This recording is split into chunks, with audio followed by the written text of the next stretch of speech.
Hey guys, it's Ashley Simone here. I hope you guys had an amazing Wednesday. Tomorrow is Thursday, and the next day will be Friday, so the weekend is almost here. So thank God for that. Tonight I'm going to be talking about the book of Ecclesiastes. I don't know how to say this book name, but it's the book about death and wisdom. Ecclesiastics, I think is how you say it. But a lot of people refer to it as a sad book. But I came to find out that this book is not sad. This book actually brought so much light to my life. And it was just an amazing book to go through. And a little bit about this book is it's a teacher basically talking to us.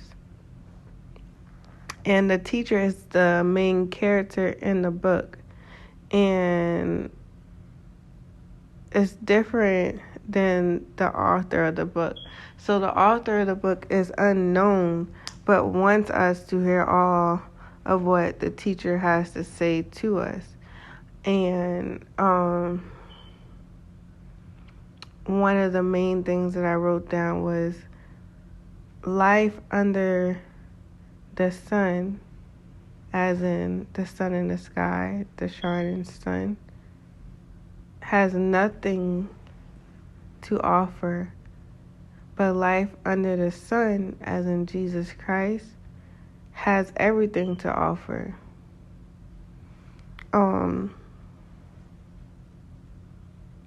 Inside the book, the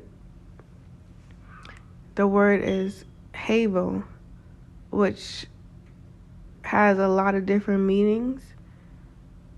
And one of the meanings would be here now and gone tomorrow, or nonsense, or meaningless,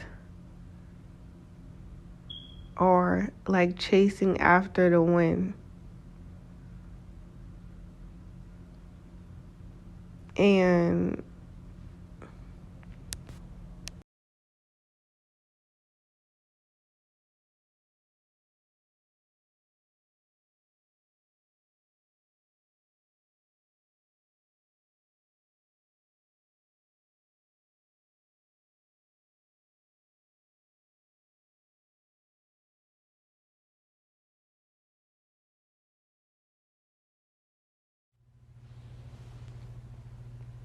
we try to build meaning and purpose in our lives apart from God. This book is giving us a lesson in reality. You could spend your whole life working and achieving because you think that it makes your life meaningful, but it doesn't. No one will remember you in 100+ years or even sooner than that.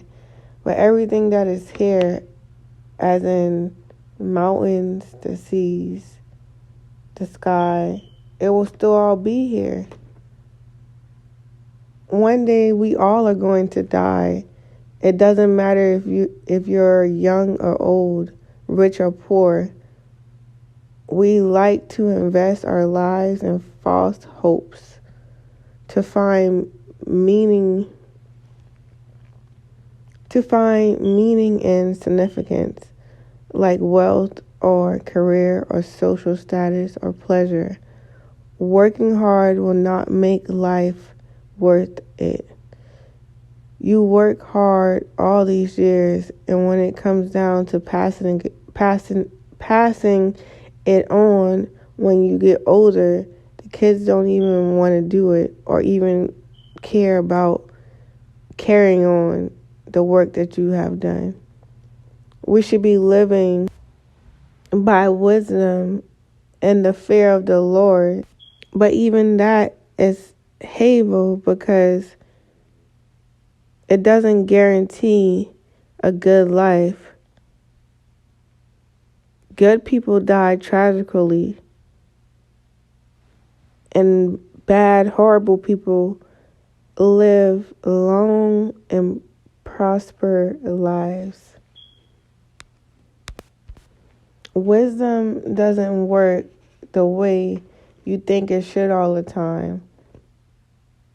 The true key to enjoying life is accepting Havel, acknowledging that everything in your life is totally out of your control.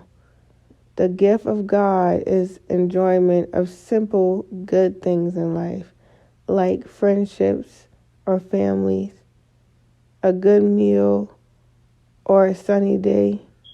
You cannot control these things, but that is the beauty of it.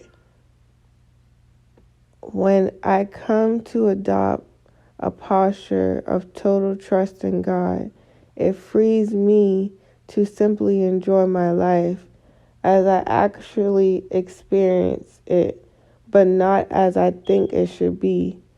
Even my expectations about what life should be is Havel. Fear God and keep His commandments. This is the duty of humans. For God will bring every deed into judgment, every hidden thing, whether good or evil. One day we all will die, but what we all should hope for is God's judgment, the day Jesus comes back again. And so, y'all, if I had to sum this up and say anything about this book and what I have learned about it, is I encourage you to go read it for yourself. It's not even a long book. Even if you have to listen to the book, listen to an audio of it, it's really good. I know I said in my last video that Job was one of my favorite books, but this right here, I think, has really encouraged me more than anything, especially in this time in my life. And I encourage you to go and just read it for yourself. It's a really short book, and it's really good, and it's really eye-opening, because we tend to live our life as if we have something, or we have somebody to really be trying to please. Like, we tend to just be throwing away our precious time trying to really please someone else instead of pleasing God.